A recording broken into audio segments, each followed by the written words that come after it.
What's up, everybody? How we doing? Welcome back to another episode of BWT. Today, I'm going to give you a couple, well, not a couple. I'll give you one dud so far in the season and one stud so far. And then I'm going to go over league leaders in for the hitters and also for the pitchers. And then I'm going to recap the weekend series that the Yankees had with the Cincinnati Reds. And then I will preview the series that they have starting with the Orioles. So, man, let's get right into it. My dud of this season so far has to be Trey Turner from the Philadelphia Phillies.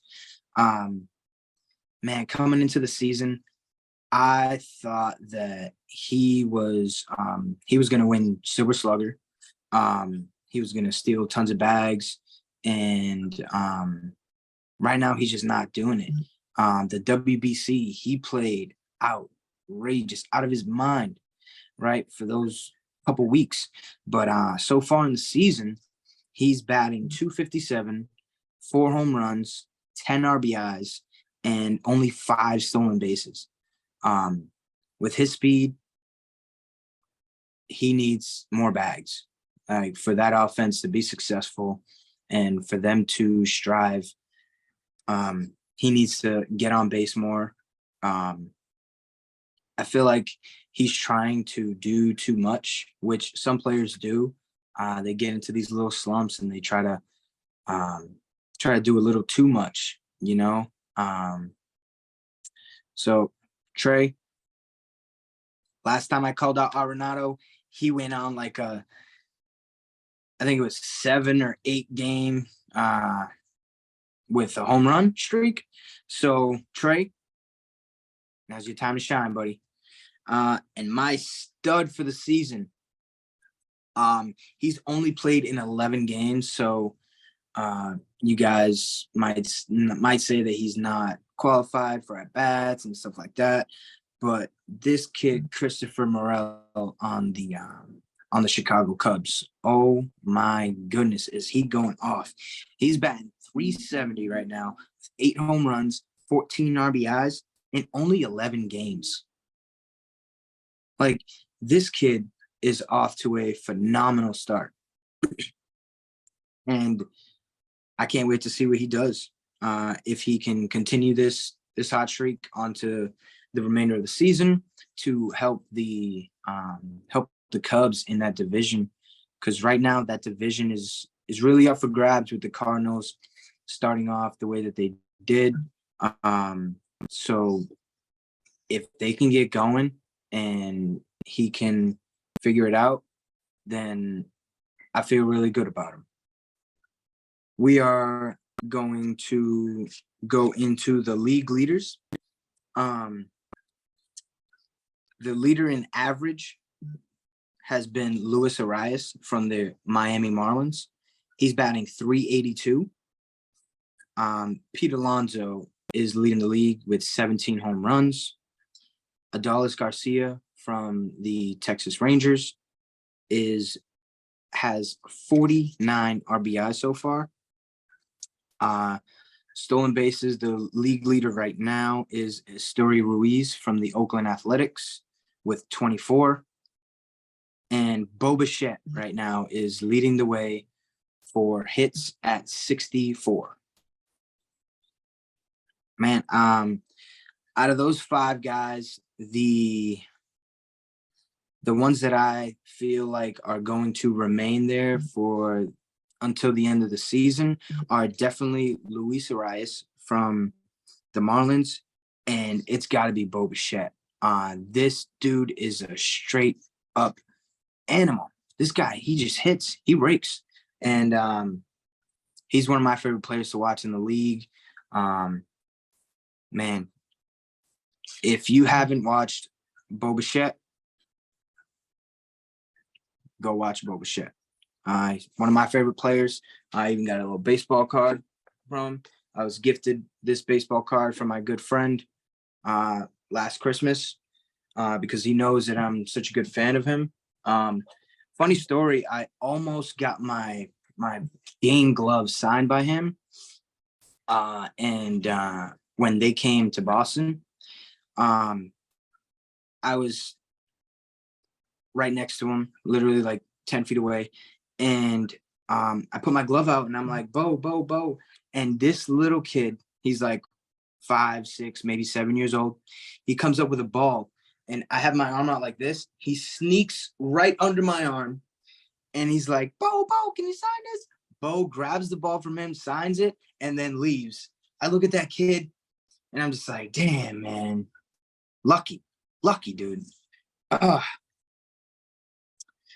yeah, that's that. And for the pitchers right now, the leader in ERA is Sonny Gray over in Cincinnati with a 1.64. Oh, I'm sorry, not in Cincinnati. He's in Washington. He's playing for the Washington Nationals right now. He has a 1.64 ERA. Shane McClanahan on the Rays is leading the league with 7 wins so far in the season.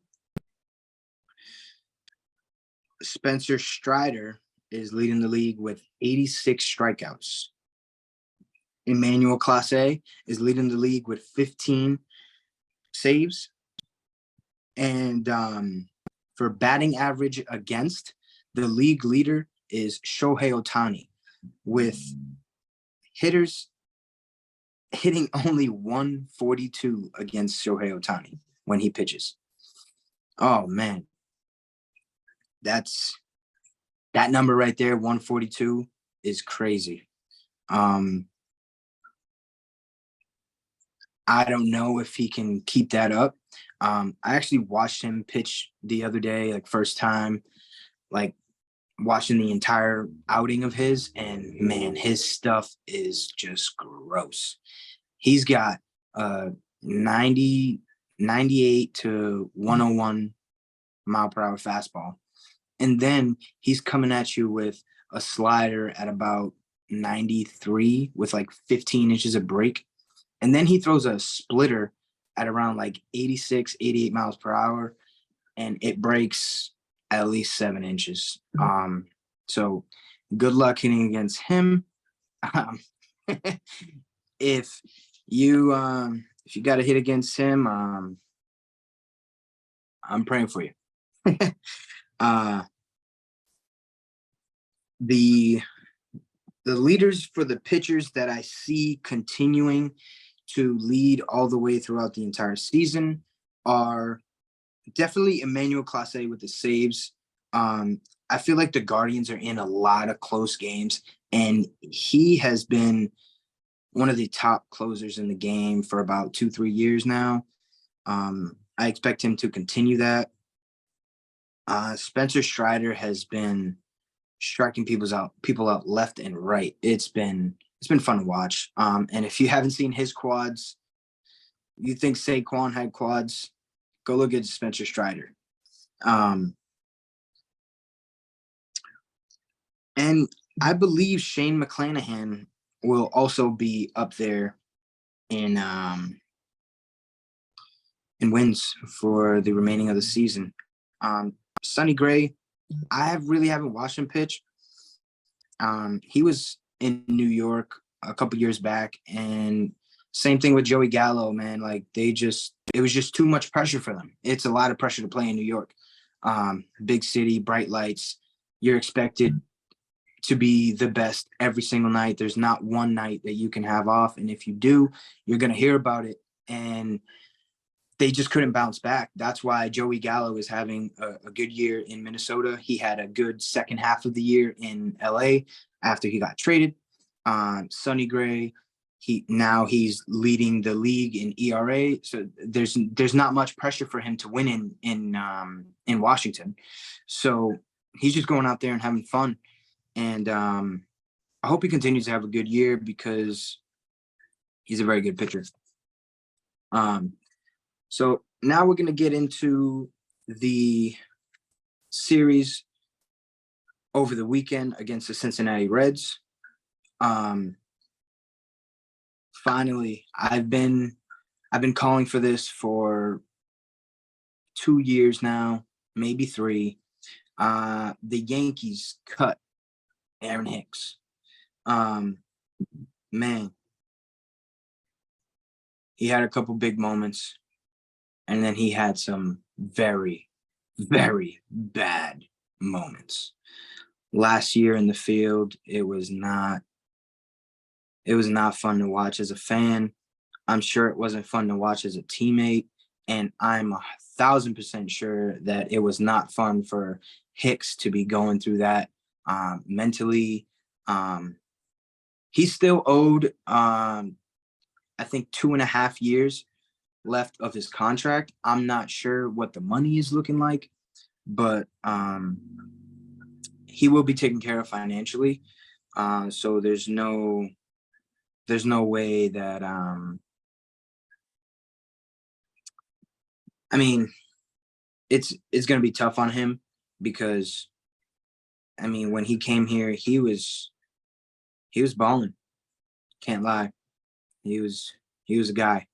But as the years went on, I don't know what it was, man. Maybe age or just, I can't speak for love for the game or anything like that. But he hit 1 home run this year, and it was an absolute bomb. It was like second deck in Yankee Stadium, and like when he hits it and he pimps it, like he's got a little swag in his walk, right? But when he hit it, he just put his head down and just ran, and that to me was indication that, like, one, it was due for him to hit a home run. Like, it was like he was just like, damn, finally. And 2, like, it's just about time that he does something, because it's been constantly just him just not doing what he had to do for these past 2 years, man. And look, Hicks, I've been calling for it for the past 2 years. Sorry, bud. Thanks for the time. Wish you nothing but the best in the future. If you can find another team, just hope you don't play the Yankees because we know all your weaknesses. And with him being DFA'd, it made room for Greg Allen, which was in a trade with the Boston Red Sox. That never happens. The Boston Red Sox and the New York Yankees never trade each other, right? But Greg Allen, he was 23 of 23 in stolen bases this year in the minors. So the Yankees went in there and they wanted speed, and man, they got it. So I think that was a great move for the Yankees. So in game 1, Judge starts off he was the second batter. He hits his 13th home run of the season to go up 1-0. It had an exit velo of 109.6, and it was estimated to 431 feet.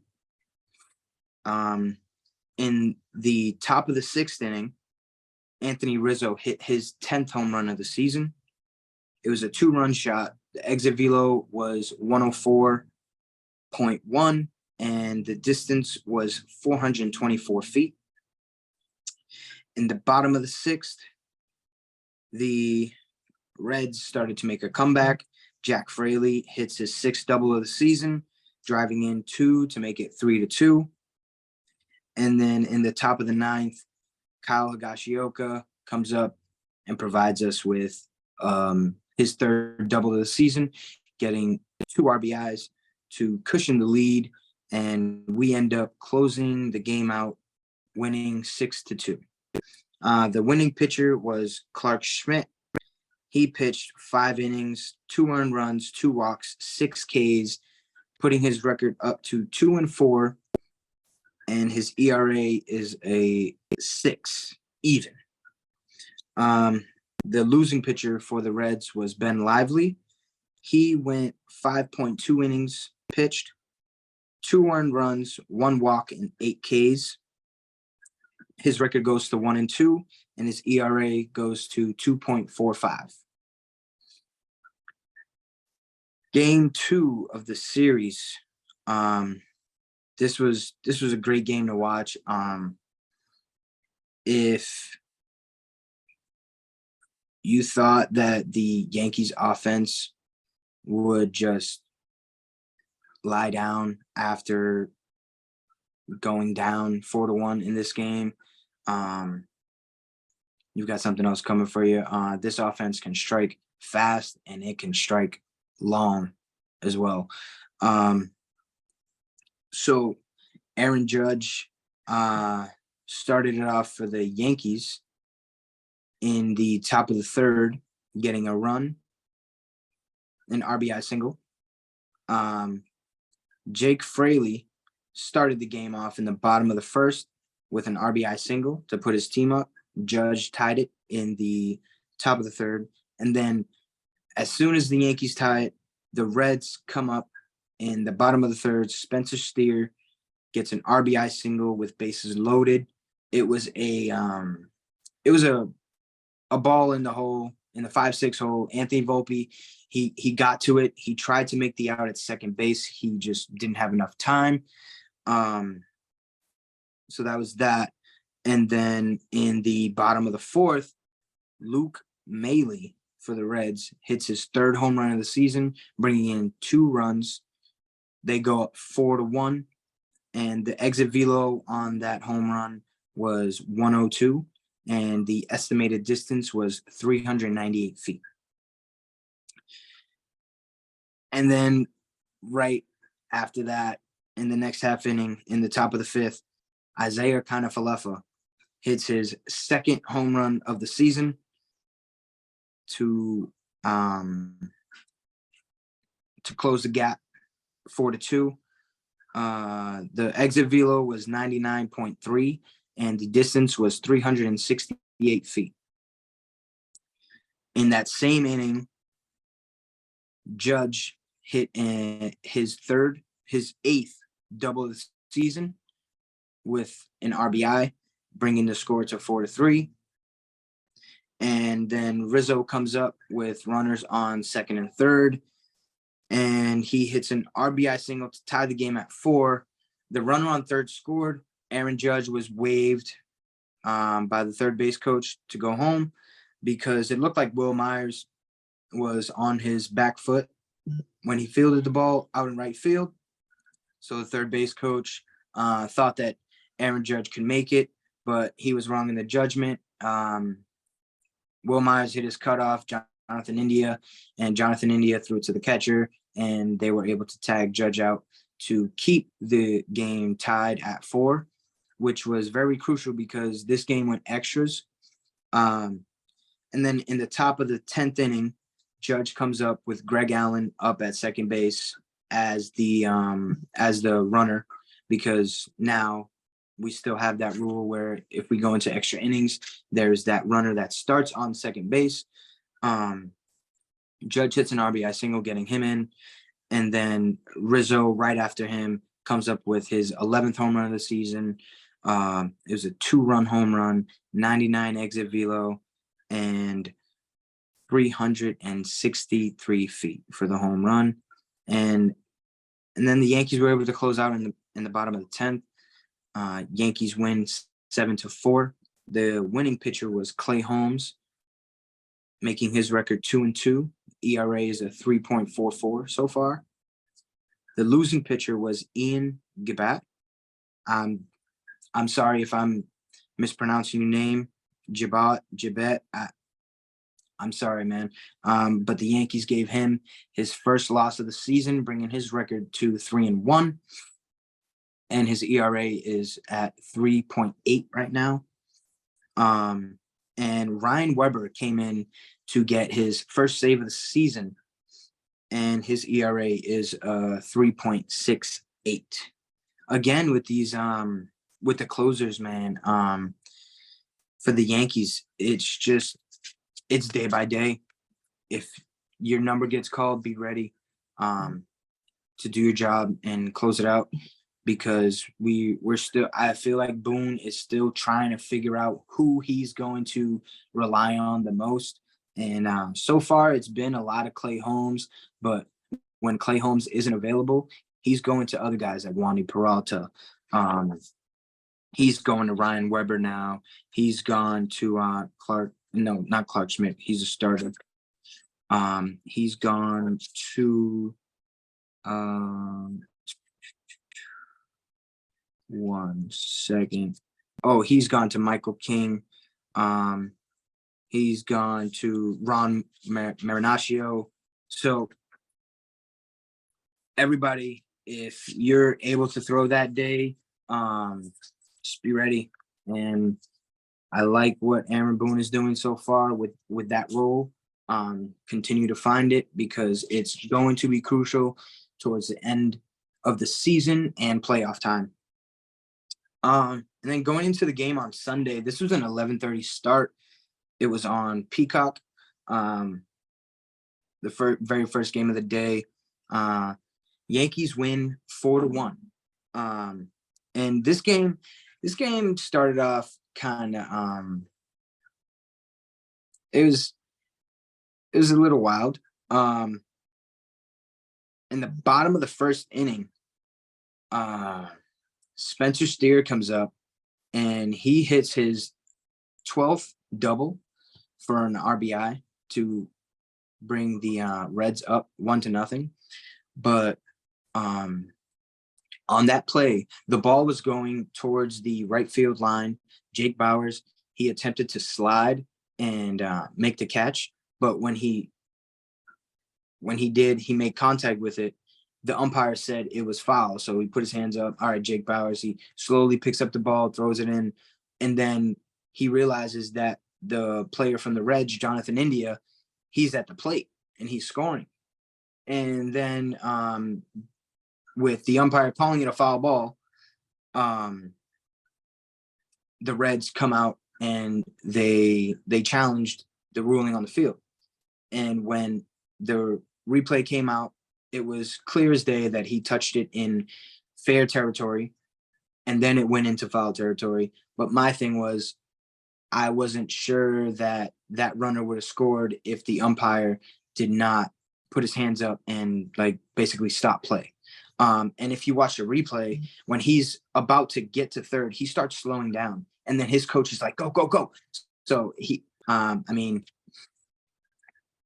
smart play by them.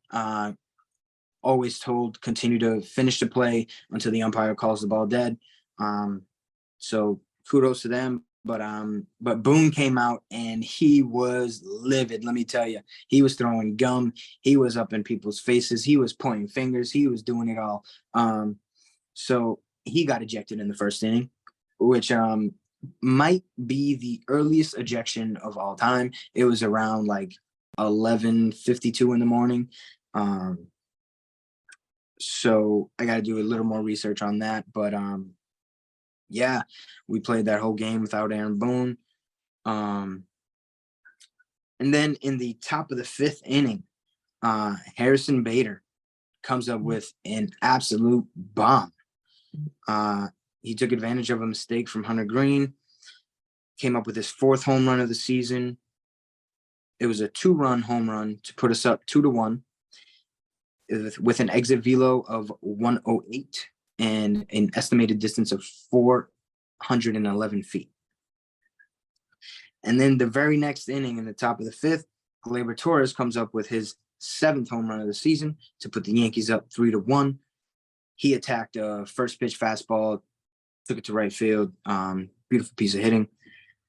The exit velo was 104, and the estimated distance was 373 feet. And then in the very next inning, the top of the 7th, Anthony Volpe comes up with a runner in scoring position, and he hits an RBI double for his 5th double of the season, putting the Yankees up 4-1. And in the bottom of the 9th, let me tell you, Clay, you had me worried. Man, the Reds were able to get the bases loaded with, I believe it was one or two outs.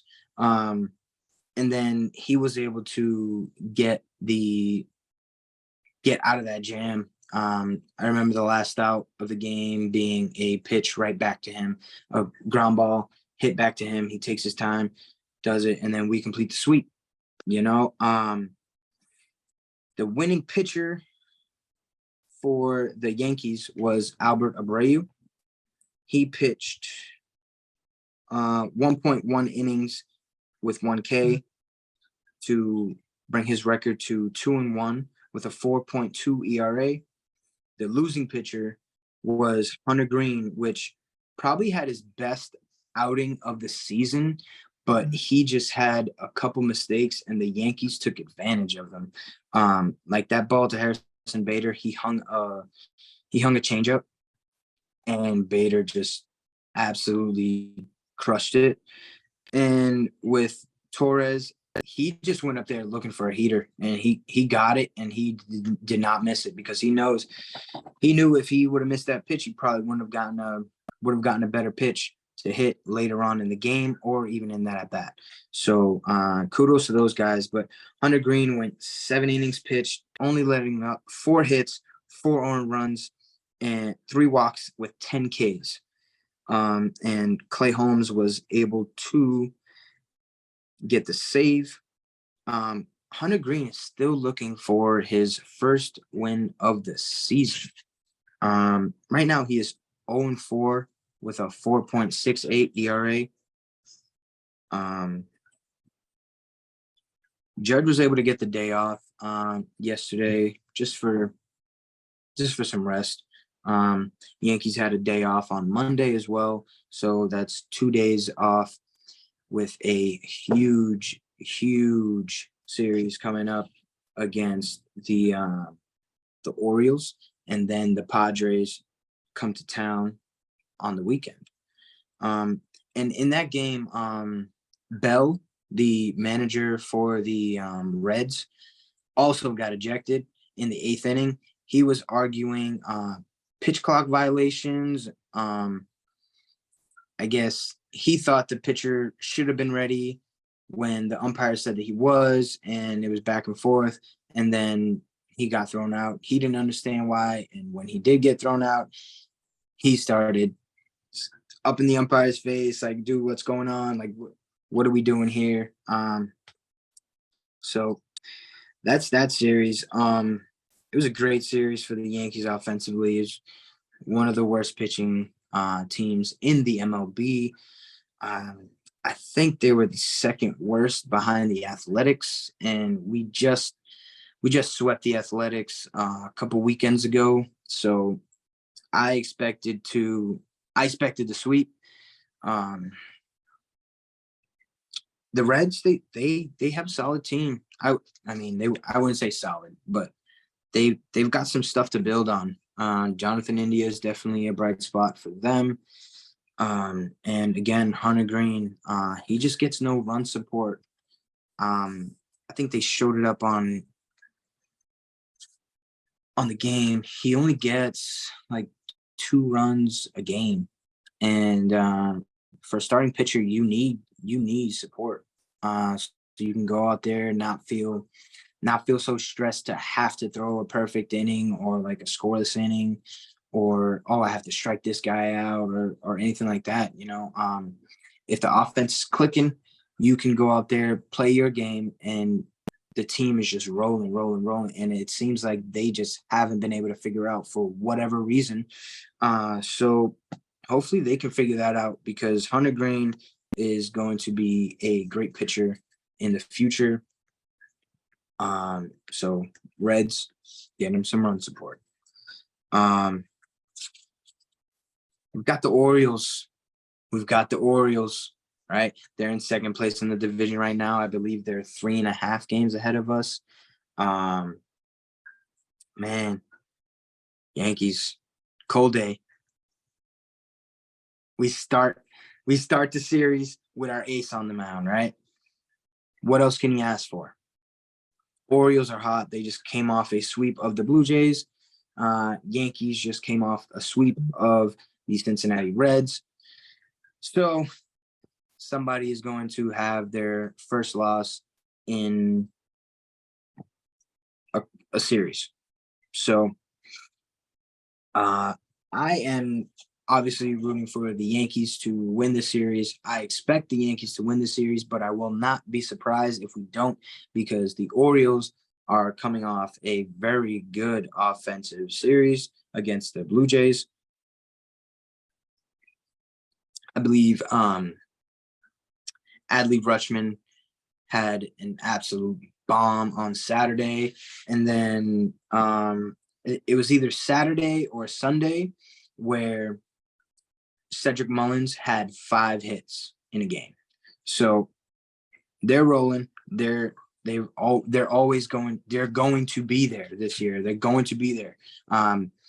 These last couple years, they've been creeping, and now is the time that they feel like is their time. So Yankees, we have to come out and play strong behind Cole. Make sure that we go out there and just have fun and win some games, right? Don't put too much stress on it. Again, it's very early in the season. We have a good amount of games against the Orioles left, but if we can take this series and put us a little closer to them in the standings, that would be phenomenal. And then the Padres come into town for the weekend series, so that should be fun as well. I forgot to mention on Sunday, Luis Severino made his season debut. Now, I've been waiting for it. He's finally healthy. He was on a pitch limit, 75 pitches. And in those 75 pitches, he was able to throw 4.2 innings pitched, giving up 1 earned run on that 50-50 take. And then he walked 1 and struck out 5. So I am very impressed with how Sevy came back. I'm very glad that he's back at a time where Domingo Germán just got suspended, so we needed that arm. And man, if he can get rolling and we can have that 1-2 punch of Garrett Cole, Luis Severino, man. And the fact that Carlos Rodon still hasn't pitched, man, he needs to get healthy. We spent way too much money on him for him to be having these injuries, and man, he's expected back in the end of July. So that's after the All-Star break. He'll probably have 1 to 2 months to gear up for the postseason, because we will be there. The Yankees will be in the postseason this year for a chance to get ring number 28. Let's go, boys. That's all I got for you guys tonight. I want to give a quick shout out to Jackie Robinson. As you see, I have his hat on today. If it wasn't for him, I wouldn't have been able to play this game myself, and I wouldn't have been able to create the special bonds and the brotherhood that I have created with so many of my teammates. I love them to death. And man, Jackie, if it wasn't for you, I wouldn't be able to do that. So I thank you with every ounce of you, me, however you want to put it. I thank you from the bottom of my heart. Thank you, Jackie. And I also want to give a quick shout out to my guys over at Bush Academy.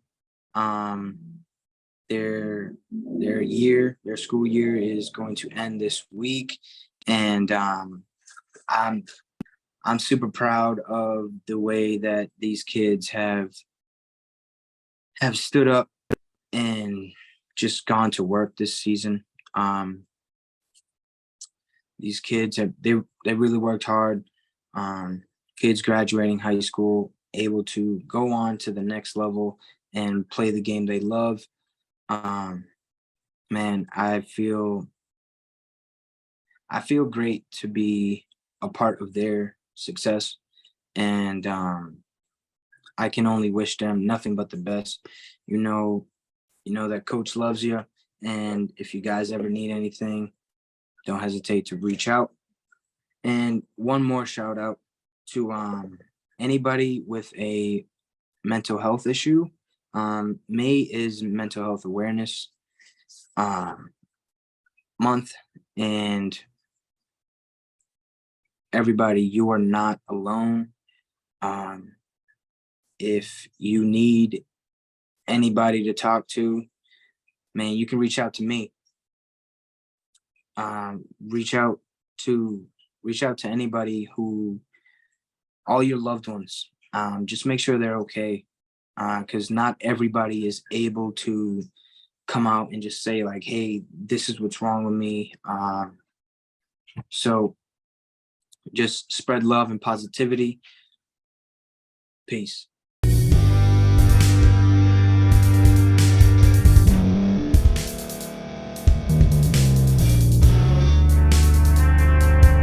Thank you for staying to the end. If you're watching this on YouTube, please like this video, subscribe, and also hit that notification button so you can be notified next time we put out a video. If you're listening on any podcast platform, subscribe and hit that notification button, y'all, so you can be notified we put out another podcast audio.